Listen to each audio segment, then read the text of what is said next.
ఇక మంచిర్యాల జిల్లాలో మెట్రిక్ హాస్టల్స్లో విధులు నిర్వహిస్తున్న కార్మికులకు 7 నెలలుగా వేతనాలు అందడం లేదు. దీంతో కార్మికులు తీవ్ర ఇబ్బందులు ఎదుర్కొంటున్నారు. అధికారుల చుట్టూ తిరిగినా తమ సమస్యను పరిష్కరించడం లేదని వాపోతున్న కార్మికులతో మా ప్రతినిధి Arun Kumar face to face చూద్దాం. పోస్ట్ మెట్రిక్ హాస్టళ్లలో విధులు నిర్వహిస్తున్నటువంటి ఆ కామాటి ఆయలతో పాటు కుక్కులతో పాటు కార్మికులకు కూడా గత 7 నెలల నుంచి కూడా జీతాలు లేకపోవడంతో తీవ్ర ఇబ్బందులు ఎదుర్కొంటా ఉన్నారు. తమకు అధికారుల చుట్టూ తిరిగినా కూడా తమ సమస్యను అయితే పరిష్కారం కావడం అయితే వీళ్ళు ఆవేదన వ్యక్తం చేస్తున్నారు. దీనికి సంబంధించి మన దగ్గర కొంతమంది మెట్రిక్ హాస్టళ్లలో విధులు నిర్వహిస్తున్నటువంటి కార్మికులు ఉన్నారు. నిజంగా వీళ్ళు పడుతున్నటువంటి ఇబ్బందులు ఏంది, వీళ్ళ సమస్య ఏందనే విషయాలు తెలుసుకునే ప్రయత్నం చేద్దాం. చెప్పండి, ఏంది ఎన్ని నెలల నుంచి మీ సమస్య ఉన్నది, ఎందుకు మరి జీతాలు రావడం లేదు, అధికారులు అయితే ఏమంటున్నారు? 7 నెలల నుంచి జీతాలు రావట్లేదండి. అధికారులను అడిగితే బిల్లులు కాలేదమ్మా, మేము చేస్తున్నాము, బడ్జెట్ లేదు అనే కారణాలు చెప్తున్నారు. ఇక మాకు ఇంట్లో ప్రతి ఒక్కదానికి ఇబ్బంది అవుతుంది. మీరు చెప్పండి, ఎటువంటి ఇబ్బంది ఎదుర్కొంటున్నారు?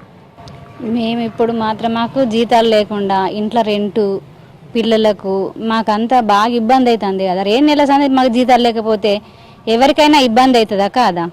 రెంట్ మాకు ఖాళీ చేయమంటారు. మేము ఎట్లా ఏం బతుకు ఏం పెట్టుడు మాకు రెంట్ లేనిది.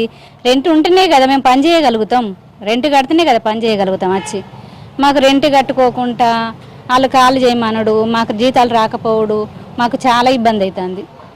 ఏం కోరుకుంటున్నారు అధికారులు? మాకు జీతాలు కావాలనుకుంటాను. 2 నెలలకు మాకు జీతాలు అయితే మాకు బాగుంటుంది సార్.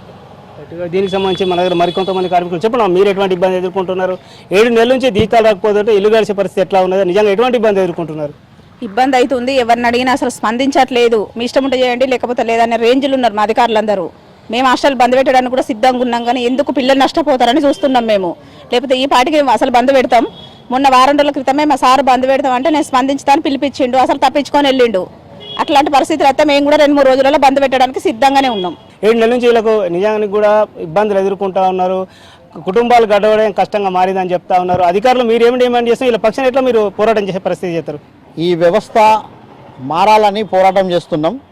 ప్రధానంగా SCDD కంట్రోల్లో పనిచేస్తున్న పోస్ట్ మెట్రిక్ హాస్టళ్లలో పనిచేసే hostel workers, day watchmen, night watchmen, cook, కామాటి, అదేవిధంగా స్వీపర్ అండ్ స్కావెంజర్స్ గత 7 నెలలుగా వేతనాలు లేకుండా ఇబ్బంది పడుతున్నారు.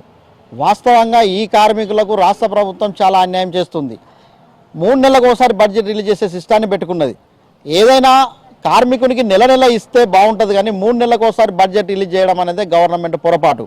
ఏజెన్సీ అకౌంట్లో డబ్బులు పడ్డ తర్వాత కూడా ఏజెన్సీలు వేతనాలు చెల్లించకుండా నెలల తరబడి గడిపెట్టేటువంటి పరిస్థితి ఉంది. ఇదంతా గవర్నమెంట్ వైఫల్యము. గవర్నమెంట్ సిస్టమ్ సరిగ్గా లేదు. ఫస్ట్ గవర్నమెంట్ వైఫల్యాన్ని సరిదిద్దుకొని, గవర్నమెంట్ సిస్టమ్ సరిదిద్దుకొని ఈ వర్కర్స్కు ప్రతి నెల వేతనాలు చెల్లించాలంటే కలెక్టర్ ఖాతా నుంచి డైరెక్ట్ బిల్లులు ఏ కార్మికురాలు ఎన్రోల్ చేసింది అనేది డైరెక్ట్ అకౌంట్స్లో నుంచే, కలెక్టర్ అకౌంట్స్ నుంచి వేతనాలు చెల్లిస్తే ఈ సమస్య పరిష్కారం అవుతుంది. లేకపోతే కార్మికులు నెలల తరబడి వేతనాలు రాక నానా రకాలుగా ఇబ్బందులు పడాల్సినటువంటి గురి అవుతుంది.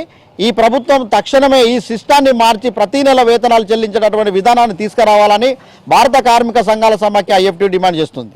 రైట్గా ఏదైతే బాధిత కార్మికులు అయితే ఆవేదన వ్యక్తం చేస్తున్నారు. ఇప్పటికైనా ఏదైతే ప్రభుత్వం అధికారుల నిర్లక్ష్యంతోనే తమకు వేతనాలు రావడం లేనైతే వీళ్ళు తెలుపుతున్నటువంటి పరిస్థితి. ఇప్పటికైనా కూడా ప్రభుత్వం అధికారులు చొరవ తీసుకొని కూడా తమకు రావాల్సిన వేతనాలు వెంటనే అందించాలని అయితే వీళ్ళు ప్రభుత్వాన్ని అధికారులు డిమాండ్ చేస్తున్నటువంటి పరిస్థితి. అరుణ్ కుమార్, రాజ్ న్యూస్, మంచిర్యాల జిల్లా.